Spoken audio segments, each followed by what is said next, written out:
Thank you, Maria. Maria, can I just say at the start, I agree with everything Attorney General Mukasey said. I think there have been mistakes in this investigation, but I think the worst thing the president can do right now is to remove Mueller, not because he's doing such a great job, but the president's lawyers are confident this is going in the right direction. I don't want to give the Democrats, the media, an opportunity to blow this up and come up with another phony issue. I totally understand that. I just had to get that in. Yeah, no, I'm glad you did, and I totally understand what you're saying. But the bottom line is, Congressman, it's getting really old to constantly hear Robert Mueller call people into his office to interview. Hope Hicks, really? Come on. Donald Jr., all of these interviews, and then the media speculates as if there's this major Watergate scandal going on, when everybody knows if there was any collusion between Donald Trump and the Russians, it would have been leaked a year ago. Yeah, I was at the interview with Donald Trump Jr., and I can tell you he answered just about every question. The ones he didn't were for very precise technical reasons. Nobody listening to that interview could come out of that thinking there was any collusion at all. This is totally phony, but I don't want to give them a chance to talk about another Saturday night massacre, another special counsel, and drag it on. If the president's lawyers are confident it's going in that direction, I think it's better to just go along with it right now and get it wrapped up and over and done with. I totally understand that, but people also want to see justice on the other side, Congressman. We know Cheryl Mills got immunity, and she lied to the FBI. We know Huma Abedin lied to the FBI, and we know Loretta Lynch told her deputy, Jim Comey, running the FBI, to call a criminal investigation a matter. People want to see justice, Congressman. I agree with you totally, and I'm on the committee investigating the uranium deal. And I believe that once the collusion issue is out of the way, we can really focus on everything that happened in the Hillary Clinton investigation, why Comey did what he did, why there were attorneys and investigators involved in that, with such a pro-Clinton bias, what happened with Cheryl Mills, what happened with Huma Abedin. But it'll be a lot easier to get that message out once we get this collusion phony issue out of the way. So you think, you're on the committee overseeing the uranium investigation, you think we're going to get into that in 2018 then? Oh, it's already started. I can tell you it started. Yeah, we've started. We're talking. We're doing the background. We're going to be talking to witnesses. Yes, this is going ahead. Okay.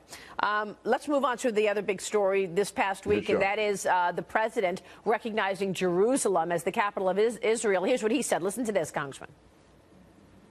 It would be folly to assume that repeating the exact same formula would now produce a different or better result.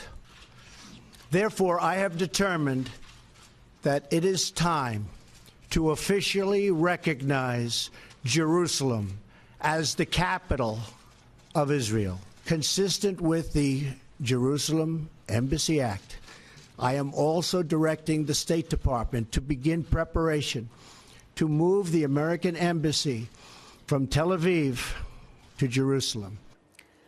So there you go. I understand the reasoning. I mean, 2 presidents before President Trump have said they would do this, and they never did it. As you just heard Kevin McCarthy say, they voted on it, certainly even in the Senate. They voted to move the embassy, and it was never done. My only question is, Congressman, why now? The president has so much on his plate right now. You've got North Korea in one corner, ISIS in another, a tax plan hanging in the balance. Why did he have to do this today? I think the president feels he can always work with the full court press. He can do many things at the same time. And I think it was the right thing to do because, first of all, the peace process, there is none right now. It's a total impasse. If there's one at all, it's stagnant. It's the status quo.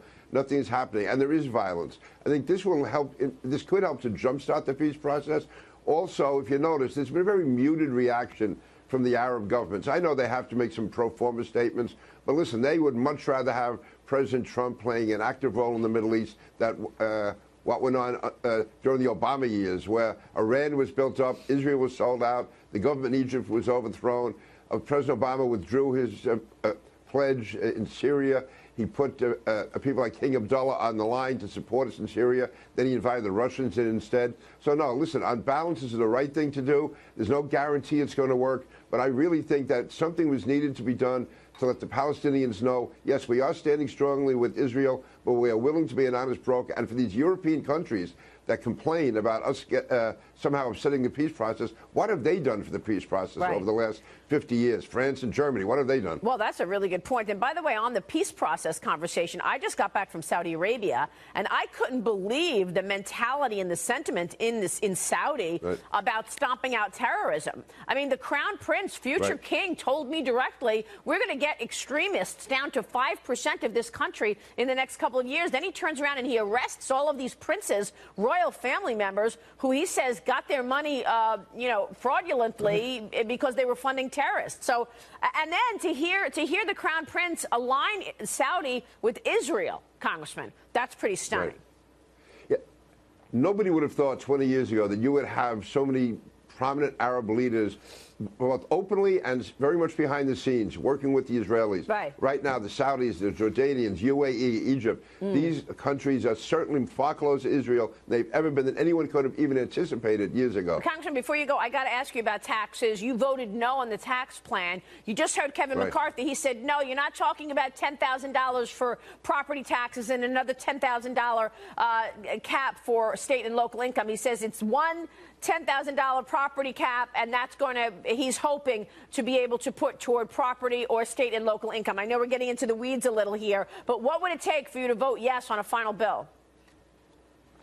If they could get that to 20,000, use the 10,000 on both. And I tell you, I'm right now calling on the president. If he can meet with the New York Republicans on this issue, take one final shot. He's a New Yorker. He's the guy from Queens. He's the guy who understands what this is about. So, Mr. President, we would love to sit down with you. Lee Zeldin, Dan Donovan, Elise Stefanik, John Faso, and I would love to have 10 minutes of your time to get this resolved. Would Kevin McCarthy just said he's trying to get the top rate down. He wants to get the top rate now at 39.6. He wants to get it to 35%. That's what he's pushing for this upcoming week as he deals with his colleagues in the Senate. Would that offset enough for you? Not really. That wouldn't affect the. Listen, I'm not opposed to that. But having said that, I want to make sure that the middle-income voters and constituents in my districts don't get hurt badly on SALT the way they would be. Of course. Congressman, it's great to see you as always. Thanks so much. Maria. Happy holidays. Merry Christmas to you.